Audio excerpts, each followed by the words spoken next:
Muy bien, señoras y señores, buenas noches, muy buenas noches, bienvenidos entonces a Somos Nosotros.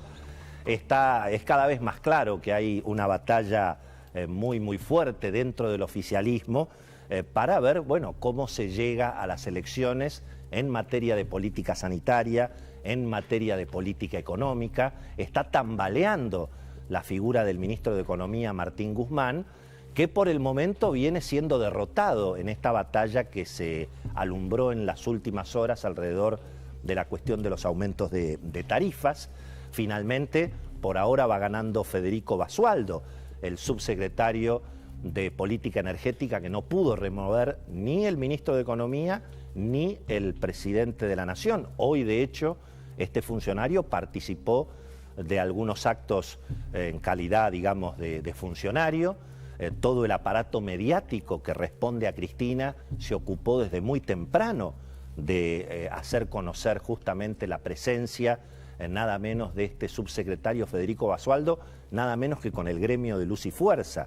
Es cierto que con una parte del gremio, pero esas fueron señales que aparecieron hoy temprano, y yo creo que la más evidente fue la foto del día, de la que se viene hablando ya desde la tarde, de la que vamos a analizar muy bien hoy, que es en definitiva un Alberto Fernández allanándose a los intereses de lo que en este programa hace varias semanas Beto Valdés viene llamando la Liga Bonaerense, es decir, los intereses obviamente de Cristina, de Axel, de Máximo, de Sergio Massa, que también apareció en la foto hoy en Ensenada, una foto que podríamos decir del presidente con Axel Kicillof, con Cristina Kirchner, contra, evidentemente, la figura de Martín Guzmán, que de todas maneras va a acompañar al presidente en una gira europea, si es que esa gira se confirma. Por ahora todo indica que el día 10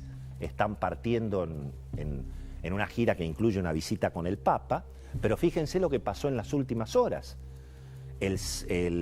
Oscar Parrilli, uno de los hombres de las espadas más importantes de Cristina en el Congreso, presentó un proyecto de ley, yo diría, para trabar definitivamente el acuerdo con el fondo.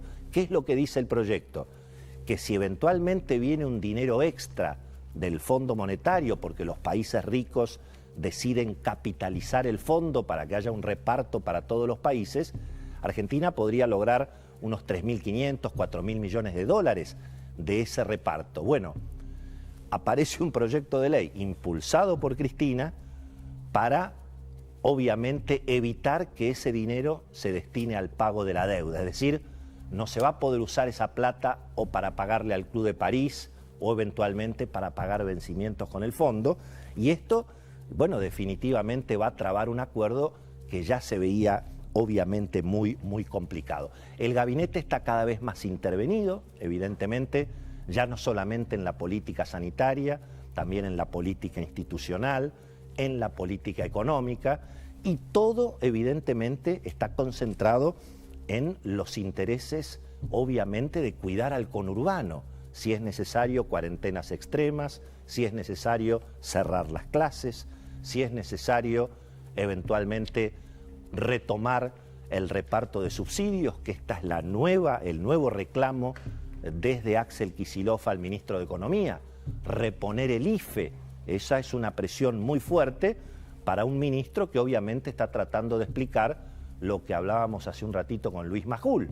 Si se sigue emitiendo dinero y la emisión monetaria tiene que aumentar para aumentar los subsidios para que no suban las tarifas, y la emisión monetaria tiene que aumentar para repartir eventualmente el IFE a los sectores más castigados por la emergencia económica, bueno, eventualmente la presión inflacionaria y la presión sobre el dólar pueden estallar antes de las elecciones. De hecho, fíjense, la caída en la confianza de los consumidores en abril fue brutal.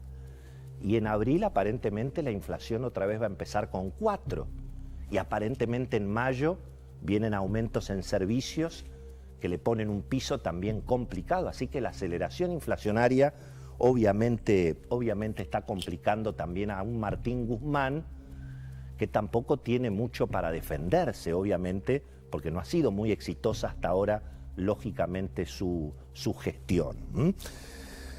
Y mientras tanto, la vacunación en la Argentina sigue siendo un problema. Seguimos obviamente sin acceso a las vacunas de primer nivel, se están agotando las vacunas, otra vez hemos tenido abusos de poder muy evidentes con vacunados VIP, el caso de un diputado nacional de menos de 45 años también apareció simulando ser personal de salud, y los abusos de poder van creciendo. Este fin de semana vamos a ver qué es lo que pasa entre la capital federal y la provincia de Buenos Aires.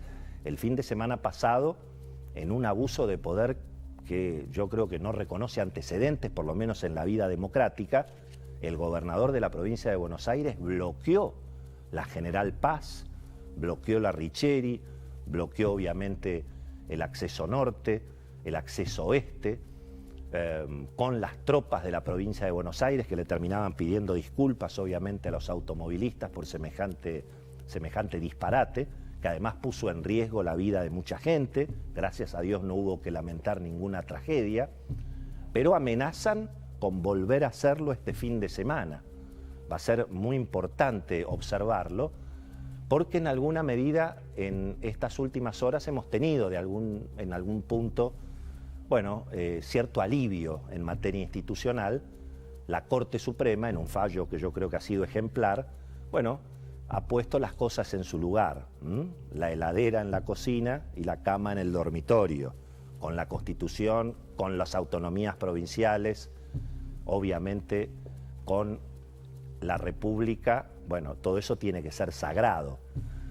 Por supuesto, el camino es largo, vamos a charlar mucho de este tema también hoy, pero es importante estar atento a ver si este fin de semana otra vez va a haber semejante abuso de poder en la Argentina, con un gobernador de la provincia de Buenos Aires que supone que puede bloquear la General Paz, que puede bloquear el tránsito entre la ciudad de Buenos Aires y la provincia. Tema también para que intervenga la justicia, ojalá lo antes posible.